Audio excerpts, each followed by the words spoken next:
Hello students, आज फिर हम एक क्वेश्चन लेके आए हैं, नया क्वेश्चन ये है कि एक एलिमेंट, एक सेट है, उसमें 3 एलिमेंट हैं और आपसे पूछा गया है कि सिमेट्रिक रिलेशन कितने होंगे। एक सेट है, उसमें 3 एलिमेंट हैं और आपसे पूछा गया है कि सिमेट्रिक रिलेशन कितने होंगे। अब किसी बुक में आप फॉर्मूला पढ़ लो, रट्टा मार लो, सवाल सोल्व कर लो, लेकिन मैं बार बार कहता हूं रट्टा कुछ टाइम ही चलेगा, कॉन्सेप्ट आपके परमानेंट हो जाएंगे। आपने समझना कि ये फॉर्मूला अगर ये बना तो क्यों बना, ताकि अगर कुछ नया आ जाए तो फॉर्मूला हम खुद भी जनरेट कर सकें। तो आप समझना कैसे बनेगा। सबसे पहले एक सेट लिख लेते हैं जिसमें 3 एलिमेंट हो। एक सेट लिख लिया मैंने ए, जिसमें 3 एलिमेंट है। एलिमेंट मान लो, मैंने मान लिया एक्स वाई जेड, कुछ भी मान सकते हो नाम, 3 एलिमेंट।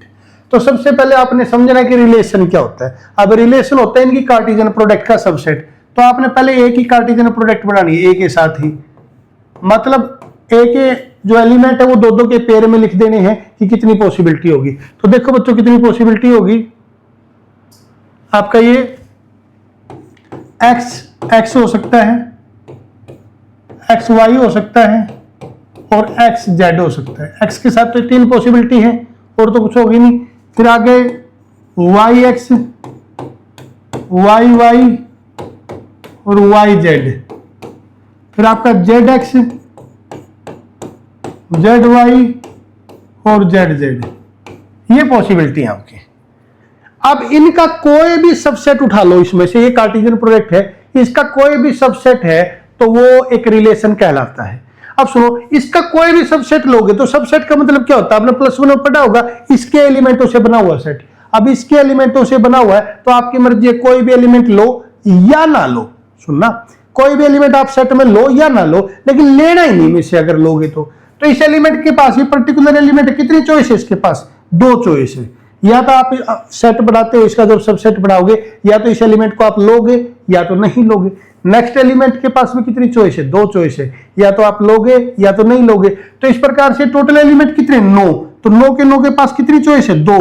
तो इसलिए क्या हो, 2 की पावर 9, ये क्या बन गया? Number of relation. ये टोटल रिलेशन है। अभी तक मैंने सिमेट्रिक नहीं समझा क्या है, अभी तो होता कि रिलेशन होता क्या और टोटल रिलेशन कैसे निकाले जाते हैं। तो 2 की पावर 9 से जो आएंगे वो क्या आएंगे? नंबर ऑफ रिलेशन ऑन ए के ऊपर टोटल रिलेशन कितने बन सकते हैं। अब हमने क्या निकाला? सिमेट्रिक। सिमेट्रिक में वही बात है, फिर देखना हमारे पे कितने, किसके पास कितनी चॉइस है।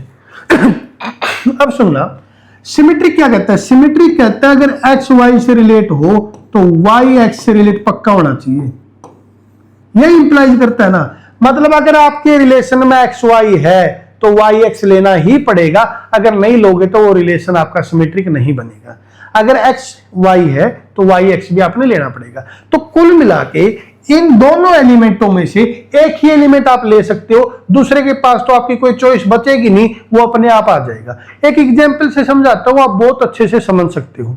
समझने की कोशिश करना, कई चीजें एक दूसरे पे डिपेंड हो जाती है। जो ये भरोगे तो ये अपने आप आ जाएगी, आपकी चॉइस नहीं चलती। इसका एक बहुत अच्छा एग्जांपल है जो रियल लाइफ में आपने बहुत बार अप्लाई किया होगा। आपने कभी किसी का भी चीज का ऑनलाइन फॉर्म अप्लाई किया होगा, किसी जॉब के लिए, किसी एडमिशन के लिए कोई ऑनलाइन फॉर्म अप्लाई किया होगा।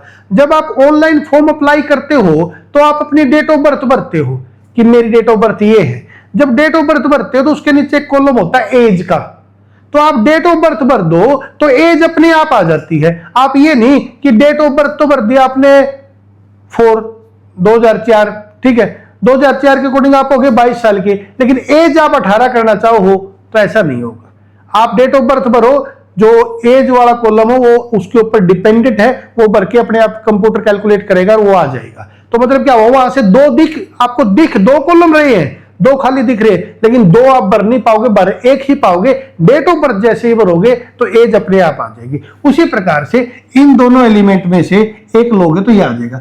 मतलब अगर मैंने ये एलिमेंट ले लिया तो ये अपने आप लेना पड़ेगा, ये एक्स जेड ले लिया तो जेड एक्स लेना पड़ेगा, वाई जेड ले लिया तो जेड वाई लेना पड़ेगा। कुल मिला के अगर इसको मैं ऐसे बोलूं कि ये element X X Y Y Z Z, इनका तो कुछ फर्क पड़ता नहीं। एक्स एक्स को उल्टा करोगे तब भी एक्स एक्स रहेगा, वाई वाई को उल्टा करोगे तब भी वाई वाई रहेगा, जेड जेड को उल्टा करोगे तब भी जेड जेड रहेगा।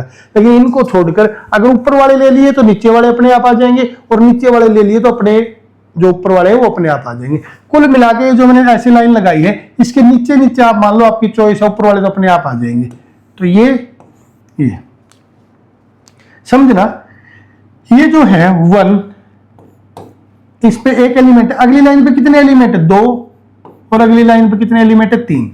अगर ये 3 एलिमेंट हैं तो ये 1 2 3 ऐसे सम हुआ। अगर ये 4 एलिमेंट होते तो एक सम कहां तक जाता? 4 तक। और ये 5 एलिमेंट होते तो सम कहां तक जाता? 5 तक। अब 2 पे 3 एलिमेंट पे तो मैं अलग से सोल्व करवा ही दूंगा, मैं अब इसको जनरल ही बता देता हूं कि n तक जाए तो क्या होगा। अगर सेट में n एलिमेंट हो तो ये कैलकुलेशन होके जाएगी n तक, और इसका सम हो जाएगा n + 1/2। ये होता है ना नेचुरल नंबर के सम का फॉर्मूला। तो इतना हो गया। अब इतने एलिमेंट हैं जिनके पास 2 चॉइस है, या तो आप उनको लो या तो ना लो। लेकिन इनको लो या ना लो, इनके अकॉर्डिंग ही उनको डिसाइड करना पड़ेगा। उनके पास कोई चॉइस नहीं है, वो डिपेंड करता है इस पे। अगर ये लिया है तो वो आ जाएगा, ये नहीं लिया तो वो ना आएगा। उसको आप छेड़ नहीं सकते, अपनी मर्जी से नहीं ले सकते, तो उसके पास कोई चॉइस नहीं है। तो यही चॉइस है। इतने एलिमेंटों के पास कितनी चॉइस है? 2 2, और उनके पास कोई चॉइस नहीं है। तो फॉर्मूला क्या बन गया सिमेट्रिक रिलेशन का? 2 की पावर n + 1/2, ये बन गया।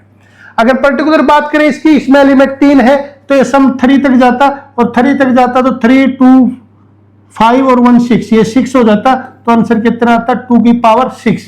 तो 2 की पावर 6 जो कि 64 होता है। तो फिर से आपका आंसर यही हो जाता कि 64 ऐसे रिलेशन है जो सिमेट्रिक बनेंगे इसके ऊपर। उम्मीद करते हैं आपको समझ में आ गया। अगर फॉर्मूले को कैसे समझना है, कॉन्सेप्ट को कैसे समझना है। अगर आपको ये क्वेश्चन अच्छा लगा हो और ये वीडियो अच्छी लगी तो प्लीज लाइक करें, और आगे ही ऐसी वीडियो को देखने के लिए चैनल को सब्सक्राइब करो। ओके बच्चों, थैंक यू।